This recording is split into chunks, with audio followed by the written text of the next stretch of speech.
السلام علیکم ورحمۃ اللہ وبرکاتہ۔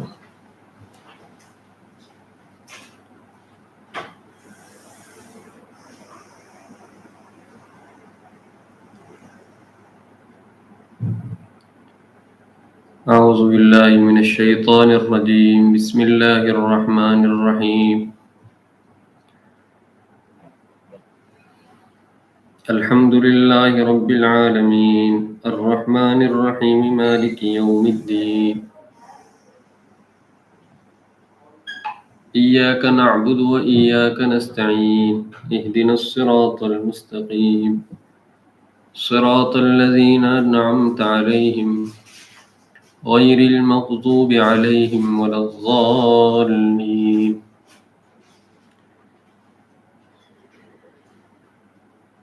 صدق اللہ العظیم۔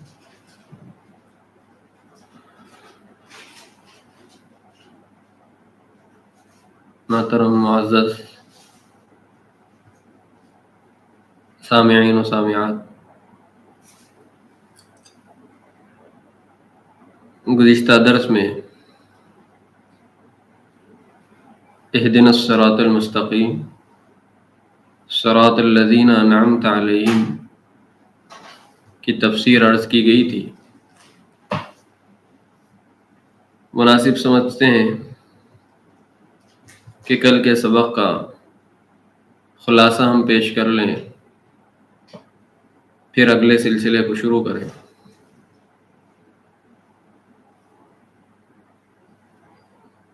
کل کے سبق میں پہلی بات جو آئی تھی وہ یہ ہے کہ اہدنا الصراط المستقیم والی آیت اور ایاک نعبد و ایاک نستعین والی پیچھے والی آیت میں ربط اور مناسبت کیا ہے، جوڑ کیا ہے؟ تو اس کا جوڑ یہ بتایا گیا تھا کہ پچھلے ہم نے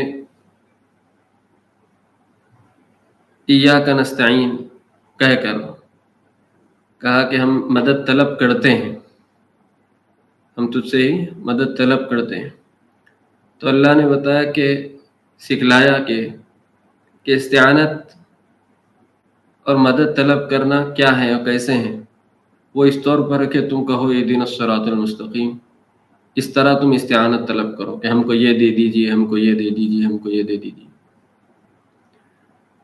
اور پھر یہ بات بھی بتائی کہ استعانت والی چیزوں میں اہم چیز، مانگے جانے والی چیزوں میں، طلب کی جانے والی چیزوں میں اہم چیز ہدایت ہے، اسی لیے سب سے پہلے صراط مستقیم کو طلب کرو، صراط مستقیم کو مانگو۔ یہ ایک جوڑ تھا گزشتہ آیت سے اس آیت کا۔ دوسری بات جو بتائی گئی تھی وہ یہ ہے کہ ہدایت کے دو معنی ہیں، ایک ہے منزل کا راستہ بتلانا، دکھلانا، اور دوسرا ہے منزل تک پہنچانا، منزل تک پہنچانا، کسی متلاشی کو، کسی گمشدہ کو اس کی منزل مقصود تک پہنچا دینا، یہ بھی ہدایت کے معنی میں آتا ہے۔ تو ہم نے اہدنا الصراط المستقیم میں یہ دوسرے معنی مراد لیے، اہدنا الصراط المستقیم میں یہ دوسرے معنی ہم نے مراد لیے کہ اے اللہ مجھے صراط مستقیم پر پہنچا دیجیے۔ پھر اس کے بعد ہم نے یہ بات عرض کی تھی کہ صراط المستقیم کی تفسیر اللہ نے خود اگلے والے جملے میں کی ہے، صراط الذین انعمت علیہم کے ذریعے۔ صراط مستقیم یہ ان لوگوں کا راستہ ہے جن پر آپ نے انعام کیا، یعنی انعام والوں کا راستہ ہمیں دکھلا دیجیے، انعام والوں کے راستے پر ہمیں چلا دیجیے۔ تو پھر صراط الذین انعمت علیہم میں سوال پیدا ہوا کہ انعام والے کون ہیں؟ تو اس کا خود اللہ نے ایک دوسری آیت میں جواب دیا کہ انعام والے چار قسم کے لوگ ہیں، انعام والے انبیاء ہیں، صدیقین ہیں، شہداء، صالحین۔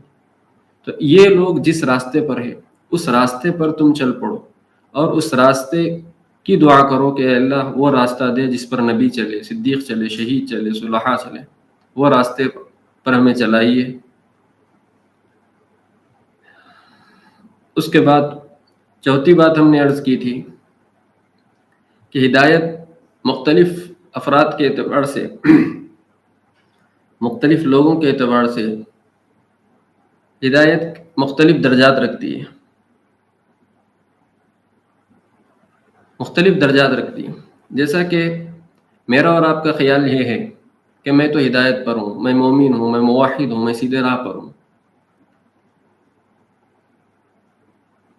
تو پھر میں کیا ہدایت کی طلب کروں؟ میرے کو تو وہ چیز حاصل ہے۔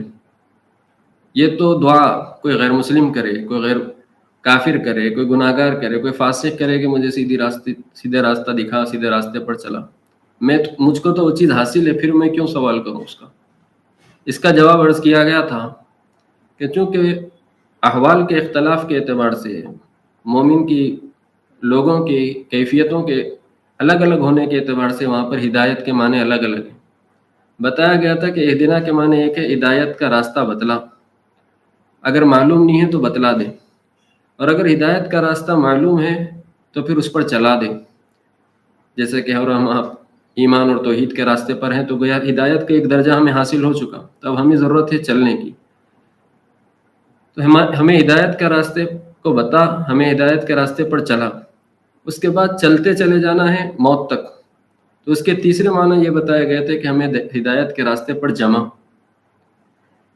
ہر شخص اپنی ضرورت اور اپنی نوعیت کو دیکھتے ہوئے وہاں پر اس نیت کو شامل کر لے کہ اہدنا الصراط المستقیم، کہ مجھے ہدایت کے راستے پر چلنا اور ہدایت کے راستے پر جمنے کی نیت کرتے ہوئے اس استحضار اور شعور کے ساتھ اہدنا الصراط المستقیم کو پڑھنا ہے۔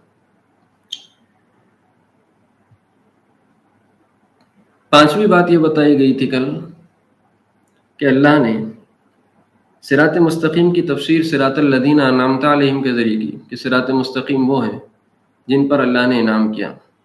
اس کو اللہ نے صراط مستقیم کی تفسیر صراط القرآن کیوں نہیں کی، صراط السنہ کیوں نہیں کی، صراط الرسول کیوں نہیں کی؟ اتنا لمبا جملہ لائے کہ وہ لوگ جن پر اللہ نے انعام کیا، ان لوگوں کا راستہ۔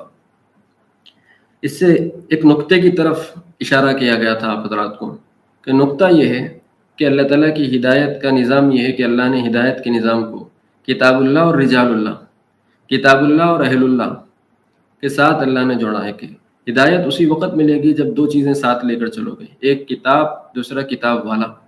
تو نبی رحمت صلی اللہ علیہ وسلم کے زمانے میں، نبی رحمت صلی اللہ علیہ وسلم کی موجودگی میں، نبی رحمت صلی اللہ علیہ وسلم کے زمانے میں تو دونوں چیزیں ساتھ تھی، کہ کتاب بھی اور کتاب والا بھی، یعنی رسول بھی۔ اور نبی رحمت صلی اللہ علیہ وسلم کی وفات کے بعد اگر کسی کو ہدایت چاہیے تو پھر اس کو کتاب بھی چاہیے اور کتاب والا چاہیے، لیکن کتاب والے تو رسول تھے اور وہ رسول گزر چکے، تو اب رسول کے جانشین ورثاء وہ علماء ہیں، اہل اللہ ہے، بزرگان دین ہیں، صلحاء ہیں۔ تو اب ہدایت پانے کا طریق یہ ہے کہ کتاب اللہ کو ساتھ لیں اور پھر اہل اللہ اور علماء کی صحبت میں بیٹھے، پھر ہدایت طلب کرے اور ہدایت کے راستے پر چلے، تو انشاءاللہ اس کو منزل مقصود حاصل ہوگی۔ صرف کتاب اللہ کو لینا اور اہل اللہ کو چھوڑ دینا، اولیاء اللہ کو چھوڑ دینا، علماء اتقیاء سے دوری اختیار کرنا، صرف کتاب کو لینا مناسب نہیں۔ اسی طریقے سے صرف اہل اللہ اور علماء سے تعلق اور کتاب اللہ کا ترک، یہ بھی مناسب نہیں۔ اعتدال کی راہ اس میں یہ ہے، درمیانی راہ اس میں یہ ہے، راہ اوسط اس میں یہ ہے کہ اگر آدمی ہدایت پر چلنا چاہتا ہے تو اس کو دو چیزیں ساتھ لے کر چلنا پڑے گا، نمبر ایک کتاب اللہ کو، اور نمبر دو صاحب کتاب کو، کتاب کو اور کتاب والوں کو، اور کتاب والے علماء اور اہل اللہ ہیں۔ یہ کل کے سبق کا خلاصہ تھا جو آپ حضرات کے سامنے پیش کیا گیا۔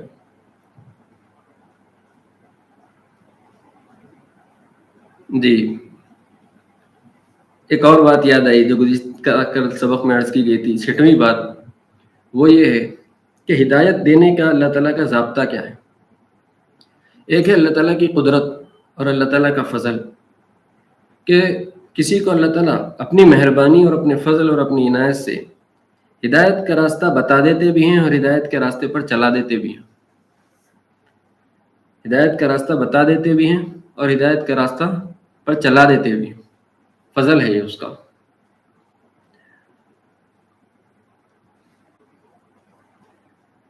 اور کسی کو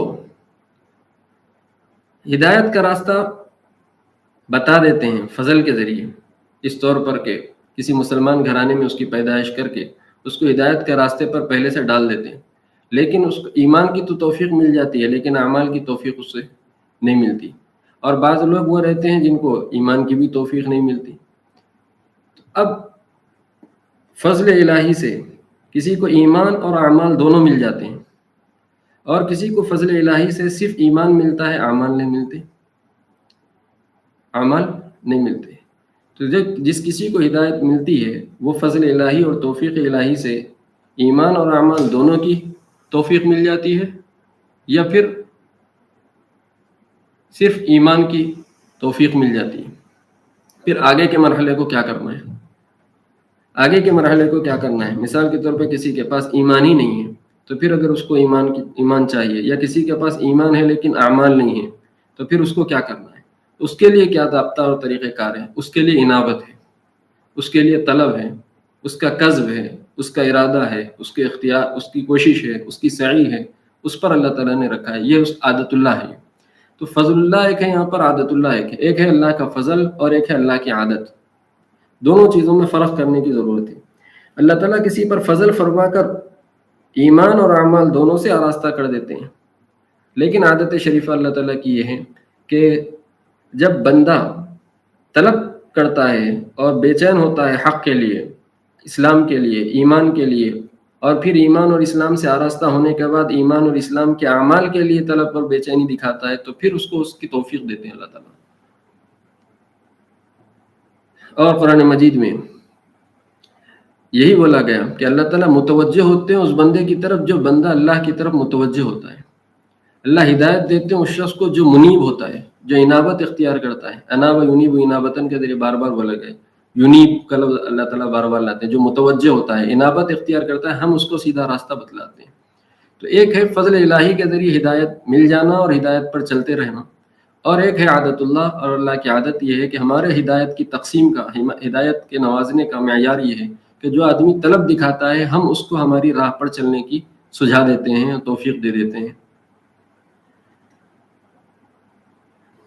اسی لیے سب سے بنیادی ضرورت ہماری وہ یہ ہے کہ ہم میں طلب ہدایت ہو، بے چینی ہو، جہاں کہیں کمزوری ہو رہی ہو اس کمزوری سے متعلق ہدایت کی طلب ہونا۔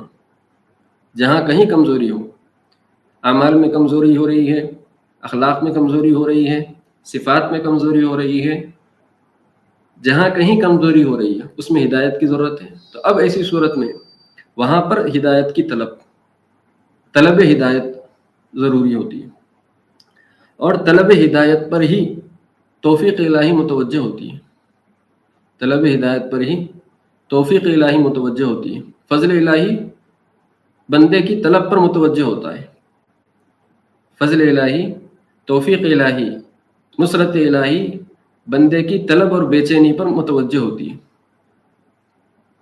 اور واقعات بھی ایسے ملتے ہیں جس سے بات معلوم ہوتی ہے کہ بندہ جب بے چین ہوتا ہے، طلب کرتا ہے، تبھی اللہ تعالیٰ کا فضل متوجہ ہوتا ہے اور اس کے لیے راستے کھلتے ہیں۔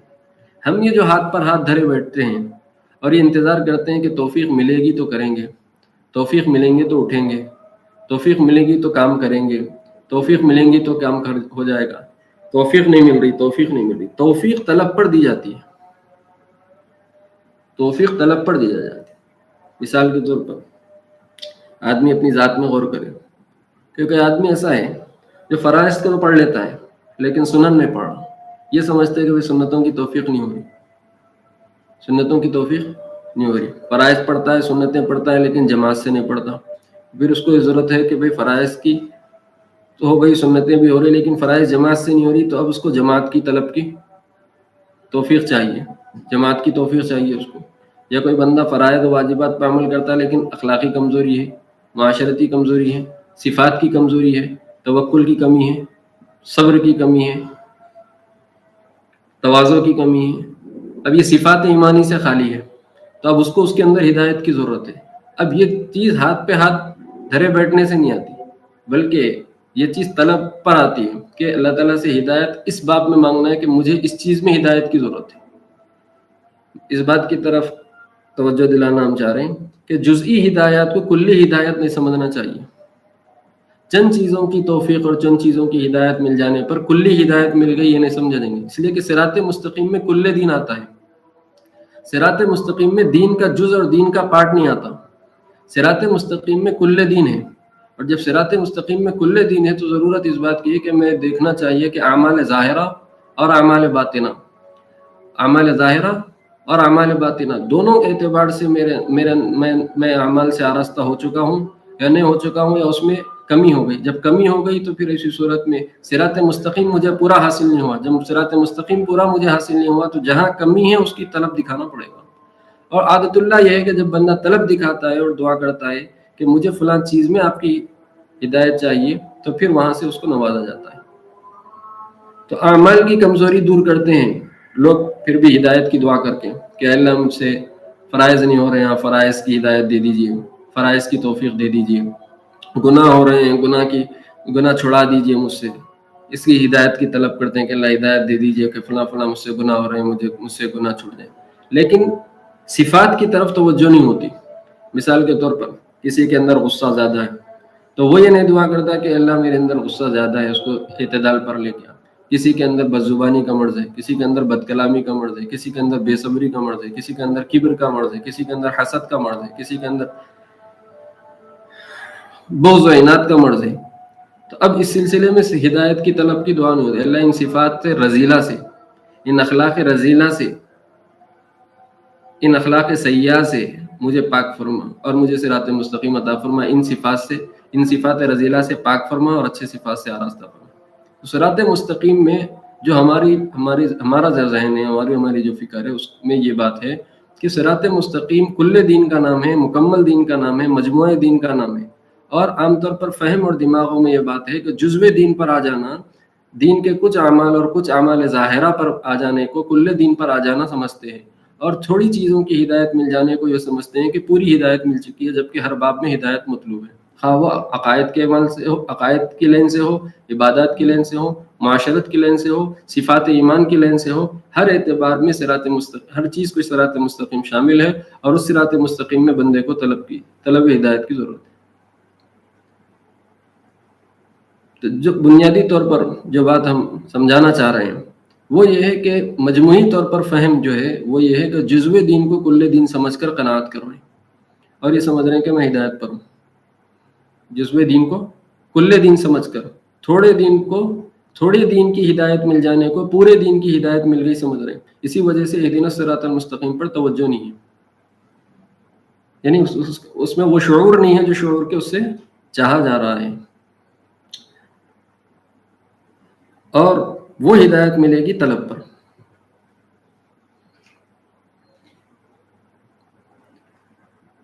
طلب پر ایک دلچسپ واقعہ شیخ الاسلام مفتی تقی عثمانی صاحب دامت برکاتہم نے ایک لکھا ہے کہ وہ یہ ہے کہ جب بندہ طلب کرتا ہے تو اللہ تعالیٰ اس کو دے دیتے ہیں اور نواز دیتے ہیں. اس پر واقعہ لکھا ہے کہ پچھلے زمانے میں جب گھروں میں گیس کے چولہے نہیں ہوتے تھے تو لکڑی کے چولہوں پر پکوان ہوتا تھا، اور لکڑی جلانے کے لیے اگر پہلے سے لکڑی جلی ہوئی نہ ہو تو اس کو آگ لگانے میں تھوڑی مشقت زیادہ ہوتی ہے. تو اگر کہیں لکڑی جلی ہوئی ہو اور جلی ہوئی لکڑی کے ساتھ سوکھی لکڑیوں کو ملا دیا جائے اور ساتھ رکھ دیا جائے تو آگ جلدی پکڑ لیتی ہے، آگ جلدی لگ جاتی ہے. واقعہ یہ ہے کہ ایک خاتون کو اپنے گھر کے چولہے کے لیے لکڑی جلانے کی ضرورت پڑی، لیکن اس کے پاس لکڑی جلانے کے لیے کوئی چیز تھی نہیں. تو اس نے اپنے پڑوسی مکان سے آواز دی کہ بھائی مجھے چولہا جلانا ہے اور لکڑی جلانا ہے، اگر تمہارے پاس چولہا جل رہا ہو اور اس میں لکڑی آگ ہو تو تھوڑی سی لکڑی دے دیجیے، آگ والی لکڑی دے دیجیے کہ اس لکڑی سے میں اپنی گھر کے چولہے کو جلا لوں. تو پڑوسی صاحب نے کہا کہ میں نے ابھی میرے مکان کا چولہا بجھا دیا ہے اور آگ کو ختم کر دیا ہے، میرے پاس لکڑی نہیں، میرے پاس آگ نہیں ہے کہ تم کو آگ دے سکوں. پھر بھی وہ خاتون اصرار کرتے رہی کہ نہیں مجھے تھوڑی سی لکڑی دے دیجیے، آگ دے دیجیے، میں جلا لوں. وہ کہتے رہے کہ میں نے ابھی تو پورا چولہا بجھا دیا ہے. تو پھر اس کے اصرار پر اس پڑوسی نے کہا کہ ٹھیک ہے، تم چولہے میں آ کر دیکھ لو، ڈنڈا لو، اگر کچھ چنگاری مل جائے، کچھ جلی ہوئی لکڑی مل جائے، کچھ کوئلہ مل جائے تو تم اس سے لے لو، اپنا کام بنا لو. وہ آئی اور اس پڑوسی کے مکان کے چولہے میں ٹٹولا، لکڑیاں ہٹائی. اس کے نیچے سے اس کو چھوٹی سی ایک چنگاری مل گئی، چھوٹی سی لکڑی جلی ہوئی، چھوٹا سا کوئلہ اس کو جلا ہوا مل گیا. یہ واقعہ لکھنے کے بعد حضرت نے کہا کہ بظاہر پڑوسی تو اس کو انکار کر دیا تھا کہ میرے پاس نہیں ہے، میرے پاس جلی ہوئی لکڑی نہیں ہے، میرے پاس آگ نہیں ہے تم کو دینے کے لیے. لیکن اس خاتون نے جب طلب کیا تو اس کو کچھ نہ کچھ چیز ہاتھ آ گئی. اس کو کچھ نہ کچھ چیز ہاتھ آ گئی. معلوم یہ ہوا کہ جب آدمی طلب کرتا ہے تو اس کو کوئی نہ کوئی چیز ہاتھ آ ہی جاتی ہے. یہاں پر ضرورت اس بات کی ہے کہ بندہ کل دین کو، مکمل دین کو، مجموعہ دین کو طلب کرے اہدنا الصراط المستقیم میں، تو انشاءاللہ اس کو پورا دین، مجموعہ دین، صراط مستقیم مکمل اس کے ہاتھ آئے گا. طلب کی ضرورت ہے. اہدنا الصراط المستقیم صراط الذین انعمت علیہم غیر المغضوب علیہم ولا الضالین. کہا گیا کہ سیدھے راستے پر چلائیے، یعنی ان لوگوں کا راستہ جن پر آپ نے انعام کیا، غیر المغضوب علیہم ولا الضالین، ان لوگوں کا نہیں جن پر آپ کا غصہ ہے یا جن پر آپ غصہ ہوئے، ولا الضالین، اور نہ گمراہ لوگوں کا راستہ. ترجمہ تو میں سمجھتا ہوں کہ اکثروں کو یاد ہوگا. اسی بات کو منفی انداز میں بولا گیا. ایک ہے انعام والے افراد، ایک ہے غصے، وہ افراد جن پر غصہ ہوا ہے، جن پر ناراضگی. تو پہلے میں مثبت انداز میں بولا گیا کہ وہ راستہ دکھا جن سے آپ خوش ہیں، جن پر آپ نے انعام کیا. ان لوگوں کا راستہ نہیں جن سے آپ ناراض ہیں، جن سے آپ غصہ ہیں. تاکید کے لیے ہے یہ بات مکمل اور وضاحت کے ساتھ کر دی گئی کہ ایسا ہی ہونا، دوسرا پہلو نہیں ہونا. انعام یافتہ ہی ہونا، وہ لوگ نہیں ہونا چاہیے، وہ لوگوں کا راستہ نہیں ہونا چاہیے جن پر آپ غصہ ہوئے اور جن سے جو گمراہ ہوئے. حضور اکرم صلی اللہ علیہ وسلم نے اس آیت کی تفسیر میں فرمایا کہ مغضوب علیہم سے مراد یہود ہیں اور ضالین سے مراد نصارہ ہیں. مقصود اس کا یہ ہے کہ ہمیں انعام والوں کا راستہ دکھلا، مغضوب علیہم یعنی یہود کا، ولا النصارہ، ولا الضالین ولا النصارہ، اور نصارہ کا راستہ نہ دکھلا. تفسیر کے اعتبار سے اس کے اندر یہود و نصارہ کو مراد لیا گیا ہے. صرف وہی مراد نہیں ہے، کیونکہ لفظ عام ہے، اس اعتبار سے تمام کے تمام مغضوب علیہم اور تمام کے تمام ضالین غیر المغضوب علیہم ولا الضالین میں داخل ہے. اس میں کفار و مشرکین بھی آ گئے، فساق و فجار بھی آ گئے، اس لیے کہ کفار و مشرکین بھی مغضوب علیہم ہیں اور ضال ہیں، اور فساق و فجار بھی مغضوب علیہم ہیں اور ضال ہیں. تو یہود و نصارہ ہی نہیں بلکہ یہود و نصارہ کے علاوہ تمام وہ افراد جو غضب الہی کے شکار ہیں وہ بھی، اور ضلالت و گمراہی کے شکار ہیں وہ بھی، سب اس کے اندر داخل ہیں.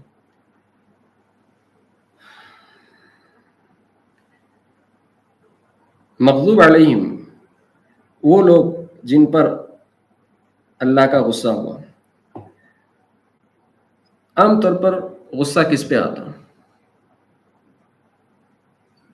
ہم اور آپ معاشرے میں غور کرتے ہیں، دیکھتے ہیں تو غصہ کس پہ آتا؟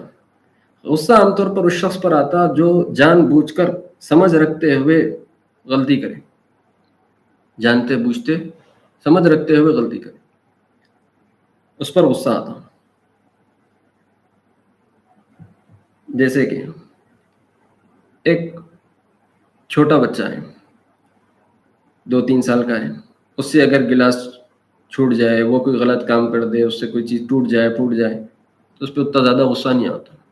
لیکن اگر کوئی بڑے سے کوئی غفلت ہو اور کوئی چیز ٹوٹ جائے تو اس پر زیادہ غصہ آتا کہ اس کے اعتبار سے اس نے غلطی بڑی کر دی. عقل و شعور و فہم رکھتے ہوئے جانتے بوجھتے اس نے احتیاط سے کام لے لیا اور غلط کام کیا. تو غضب الہی عام طور پر ان افراد کی طرف متوجہ ہوتا ہے جن کے پاس علم ہونے کے بعد، سمجھ ہونے کے بعد جانتے بوجھتے غلطی کرنا، یہ غضب الہی کو دعوت دینا ہے. غضب الہی کو دعوت دینا ہے. اور مغضوب علیہم میں یہود کی جو تعین کی گئی اس کی وجہ یہ تھی کہ حق کو مکمل جانتے ہوئے، سمجھتے ہوئے اور یقین کے باوجود بھی حق کی مخالفت، حق کا انکار، رسول کریم صلی اللہ علیہ وسلم سے دشمنی اور بغض و عناد انہوں نے کیا. اسی وجہ سے وہ غضب الہی کے مستحق ہوئے، اور غضب الہی کے مستحق ہونے کی وجہ سے ہی وہ مغضوب علیہم کہلائے. اور مغضوب علیہم کی تفسیر میں حضور نے یہودیوں کی تعین فرمائی کہ اس سے مغضوب علیہم سے مراد یہود ہے. اور غال سے مراد مفسرین نے کہا کہ عام طور پر غال میں وہ لوگ آتے ہیں جو ناواقفیت میں غلطی کر بیٹھے، بے شعوری میں غلطی کر بیٹھے، عدم علم کی وجہ سے، جہالت کی وجہ سے غلطی کر بیٹھے، وہ لوگ غال میں آتے ہیں. یا یہ کہ حد اعتدال سے تجاوز کر جانے والے، حد اعتدال سے تجاوز کر جانے والے لوگ غال میں آتے ہیں، جیسا کہ نصارہ حضرت عیسیٰ علیہ السلام سے متعلق حد اعتدال سے تجاوز کر کے آگے بڑھ گئے، اس طور پر کہ حضرت عیسیٰ علیہ السلام کی محبت میں حضرت عیسیٰ علیہ السلام کو خدا کا بیٹا قرار دے دیا ناواقفیت میں، اور محبت میں غلو، اعتدال سے آگے نکل گئے. اسی لیے ولضالین میں حضور نے نصارہ کو شمار فرمایا. تو غیر المغضوب علیہم ولضالین، مغضوب علیہم وہ لوگ ہوتے ہیں جو جانتے بوجھتے غلطی کرتے ہیں، اور ضال وہ لوگ ہوتے ہیں جو جہالت اور نادانی کی وجہ سے غلطی کرتے ہیں. اور یہاں پر دونوں سے پناہ چاہی گئی کہ ہم کو ایسے لوگوں میں بھی نہ بنا جو جانتے بوجھتے غلطی کرتے ہیں، اور ہم کو ایسے لوگوں میں بھی نہ بنا جو ناواقفیت اور جہالت کی وجہ سے غلطی کرتے ہیں. نہ ان لوگوں کے راستے پر چلا جو جانتے بوجھتے غلطی کرتے ہیں، نہ ان لوگوں کے راستے پر چلا جو جہالت اور نادانی کی وجہ سے غلطی کرتے ہیں. غیر المغضوب علیہم ولضالین دونوں سے محفوظ فرما.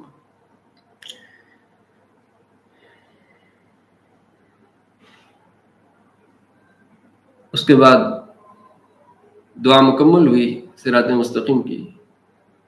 اس دعا پر ختم پر ہم آمین کہتے ہیں. آمین کے معنی آتے ہیں استجب دعانا، کہ اللہ ہماری دعا قبول کر لے. استجب دعانا، ہم نے دعا کی ابھی اہدنا الصراط المستقیم، تو آپ ہماری دعا کو قبول کر لیں. آمین سورہ فاتحہ کا جز نہیں ہے اور نہ قرآن مجید کا حصہ ہے. وہ آمین نہ سورہ فاتحہ کا جز ہے نہ قرآن مجید کا حصہ ہے. وہ آمین نبی رحمت صلی اللہ علیہ وسلم کی تعلیم ہے اور تکمیل پر سنت ہے، مستحب ہے سورہ فاتحہ کی تکمیل پر آمین کہنا. اور اس کے معنی آتے ہیں دعا قبول کر لینا.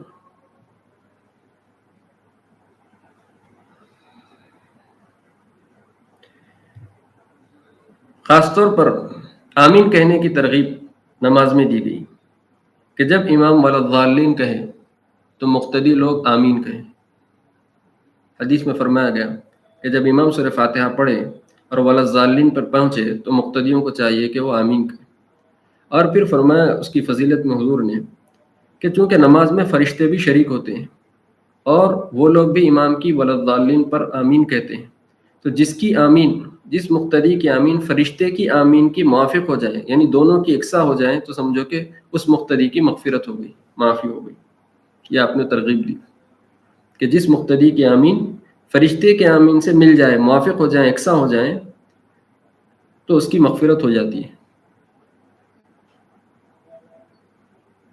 اس پر آپ نے آمین کے کہنے پر فضیلت ارشاد فرمائی.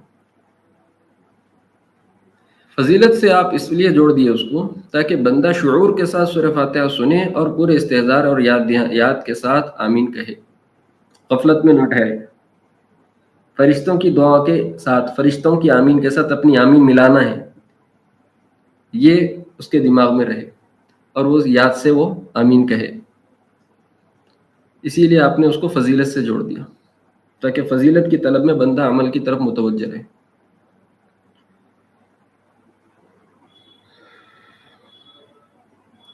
سورہ فاتحہ کی کچھ ضروری مطالب اور مفاہیم آپ حضرات کے سامنے پیش کیے گئے۔ اگرچہ کہ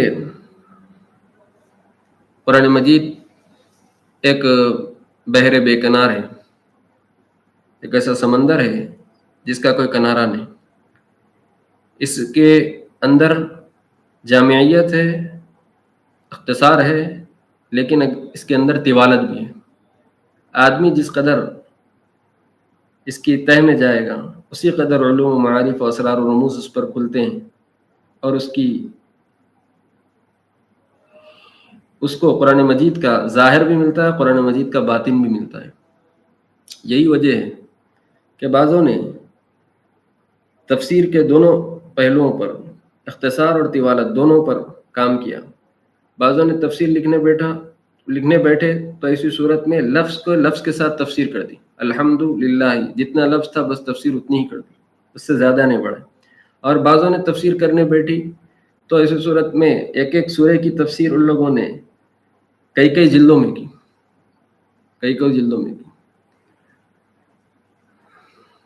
تفسیر کی کتابوں میں بعض کتابوں کے بارے میں ہم نے سنا کہ 40 جلدوں میں 60 جلدوں تک میں تفسیریں لکھی گئی۔ تو قرآن مجید کا وہ اعجاز ہے کہ اس کے اندر علوم اس قدر ہیں جو آدمی طالب ہوگا وہ اس قدر موتیاں اس کے ہاتھ لگتے چلے جائیں گے، لیکن چونکہ زیادہ طوالت بھی ہمارے لیے مناسب نہیں ہے، اسی لیے ضروری درجے کی تشریح تفہیم آپ حضرات کے سامنے عرض کی گئی۔ آخر میں سورہ فاتحہ سے متعلق نبی رحمت صلی اللہ علیہ وسلم کی ایک حدیث سنا کر ہم اگلا سلسلہ شروع کریں گے۔ نبی رحمت صلی اللہ علیہ وسلم نے ارشاد فرمایا کہ سورہ فاتحہ اللہ اور بندے کے درمیان ایک مکالمہ ہے، اللہ اور بندے کے درمیان ایک مکالمہ ہے، گفتگو ہے۔ اور حدیث میں اس کی تفصیل آپ نے یوں بیان فرمائی کہ جب بندہ الحمدللہ رب العالمین کہتا ہے تو اللہ تعالیٰ جواب دیتے ہیں حمیدنی عبدی، میرے بندے نے میری تعریف کی۔ اور جب بندہ الرحمن الرحیم کہتا ہے تو اللہ تعالیٰ کی طرف سے جواب آتا ہے اثنا علی عبدی، کہ میرے بندے نے میری ثنا کی۔ اور جب بندہ مالکی یوم الدین کہتا ہے تو اللہ تعالیٰ کی طرف سے جواب آتا ہے مجدنی عبدی، میرے بندے نے میری بزرگی بیان کی۔ اور پھر جب بندہ ایاک نعبد و ایاک نستعین کہتا ہے تو اللہ تعالیٰ کہتے ہیں کہ یہ میرے اور میرے بندے کے درمیان کا معاہدہ ہے، یہ میرے اور میرے بندے کے درمیان کا معاملہ ہے۔ اور پھر اہدنا الصراط المستقیم صراط الذین انعمت علیہم غیر المغضوب علیہم ولا الضالین جب بندہ کہتا ہے تو اللہ تعالیٰ کہتے ہیں یہ میرے اور میرے بندے کے درمیان کا معاملہ ہے، اور میرے بندے کے لیے وہ چیز ہے جس کا اس نے سوال کیا، یعنی اس کو وہ چیز ملے گی جس کا اس نے سوال کیا، وہ چیز دی جائے گی اس کو جس کا اس نے سوال کیا۔ تو گویا یہ ایک مکالمہ ہے۔ اسی لیے بزرگان دین نے یہ تعلیم دی ہے کہ جب آدمی سورہ فاتحہ پڑھے تو اس شعور اور استحضار کے ساتھ پڑھے کہ جب وہ الحمدللہ رب العالمین پڑھے تو کچھ دیر کا توقف کرے اور یہ سوچے کہ اب مجھے جواب آیا اللہ تعالیٰ کی طرف سے کہ حمیدنی عبدی۔ الرحمن الرحیم پڑھے تو سوچے اثنا علی عبدی، جواب میں ملا۔ مالکی یوم الدین کہے تو جواب ملا مجدنی عبدی۔ اور ایاک نعبد و ایاک نستعین کہے تو جواب آیا ھذا ولی عبدی و بینی، میرے اور میرے بندے کے درمیان کا معاملہ ہے۔ اور اہدنا الصراط المستقیم الی آخری کے جواب میں توقف کرے اور کہے کہ اللہ نے میری طرف سے میرے پاس جواب بھیجا اس کا کہ میرے لیے وہ ہے جس کا میں نے سوال کیا۔ اس استحضار و شعور کے ساتھ اس سورت کی تلاوت کرنا چاہیے۔ اسی لیے نبی رحمت صلی اللہ علیہ وسلم کی تلاوت سورہ فاتحہ کی کیسی تھی، اس کے جواب میں حدیث میں بتلایا گیا کہ نبی رحمت صلی اللہ علیہ وسلم سورہ فاتحہ کی ہر آیت پر رک جاتے تھے، ٹھہر جاتے تھے، ایک سانس میں 3-4 آیتیں آپ نہیں پڑھتے تھے سورہ فاتحہ کی۔ آپ کا معمول شریف یہ تھا کہ الحمدللہ رب العالمین پر سانس توڑ دیتے تھے، الرحمن الرحیم پر سانس توڑ دیتے تھے، مالک یوم الدین پر آپ سانس توڑ دیتے تھے، وقف فرماتے تھے، ٹھہر جاتے تھے. یہ آپ کی عادت شریفہ تھی. اسی لیے سورہ فاتحہ کو اس طرح پڑھنا، یعنی ہر آیت پر ٹھہر جانا بھی مسنون ہے. اس اعتبار سے بھی اس کا لحاظ رکھنا ہے کہ نبی رحمت صلی اللہ علیہ وسلم کی عادت شریفہ اس صورت کے پڑھنے میں ٹھہر ٹھہر کر پڑھنے کی تھی. اور دوسرا یہ کہ اس آیت کے ختم پر جواب ملتا ہے تو اس جواب کے گویا استحضار اور شعور کے ساتھ بھی ٹھہرنا چاہیے. اور بعض بزرگوں کے مکاشفات میں اور کرامتوں میں یہ بات ملتی ہے. علامہ ابن عربی رحمۃ اللہ علیہ نے ایک واقعہ لکھا، کہا کہ ابھی جو حدیث ہم نے سنائی کہ جو مکالمہ ہے اللہ اور بندے کے درمیان، بعض بزرگوں کو ایسے کشف اور ایسے کرامات اور ایسے ان کے ساتھ معاملات ہوئے ہیں کہ ان لوگوں نے اپنے کانوں سے، اپنے دل سے وہ آواز سنی، وہ جواب سنا اور پھر آگے پڑھا. الحمدللہ رب العالمین پڑھے اور انہوں نے آواز سنی حمیدنی عبدی اور پھر آگے پڑھے الرحمن الرحیم. کسی کے ساتھ اللہ تعالیٰ کو خاص معاملہ فرما دیتے ہیں. اس کے لیے کوئی قرآن و سنت کی کوئی دلیل نہیں ہوتی. کرامت ہے، معجزات کا صدور برحق ہے، کرامات کا صدور بھی برحق ہے اہل سنت والجماعت کے عقائد میں سے. تو یہ کوئی اچھمبے کی چیز نہیں، کسی بزرگ کے ساتھ ہو جائے معاملہ، کیونکہ نبی رحمت صلی اللہ علیہ وسلم نے تو بتائی ہے بات کہ ہوگا ایسا. تو اس طرح کا واقعہ ایک لکھا ہے کہ ایک بزرگ کے ساتھ ایسا ہوتا تھا کہ جب الحمدللہ رب العالمین پڑھتے تھے تو اپنے کانوں سے سنتے تھے حمیدنی عبدی، اور الرحمن الرحیم پر سنتے تھے اثنا علی عبدی، مالک یوم الدین پہ سنتے تھے مجدنی عبدی. ایک مرتبہ نماز کے لیے کھڑے ہوئے اور تلاوت شروع کی اور الحمدللہ رب العالمین پڑھ رہے ہیں، پھر پڑھ رہے ہیں وہی آیت الحمدللہ رب العالمین بار بار پڑھے جا رہے ہیں. پھر کچھ دیر وقت گزرنے کے بعد پھر آگے کی آیت پڑھی الرحمن الرحیم. نماز ختم ہوئی، لوگوں نے پوچھا کیا وجہ ہے کہ آج پہلی آیت بار بار پڑھتے گئے، کچھ دیر وقفے کے بعد آپ نے دوسری آیت پڑھی. تو اس بزرگ نے کہا کہ اصل بات یہ تھی کہ جب میں سورہ فاتحہ پڑھتا ہوں تو ہر آیت پر مجھے روزانہ جواب ملتا تھا.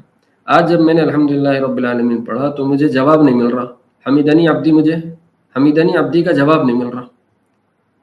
تو میں اسی جواب کی طلب میں بار بار الحمدللہ رب العالمین پڑھا، اور جب جواب نہیں مل رہا تو میں نے دل میں استغفار کیا کہ پتہ نہیں کیا گناہ ہو گیا، کیا دوری ہوگی اللہ تعالیٰ سے، کیا ناراضگی ہو گئی، کیا جواب نہیں مل رہا اللہ تعالیٰ کی طرف سے.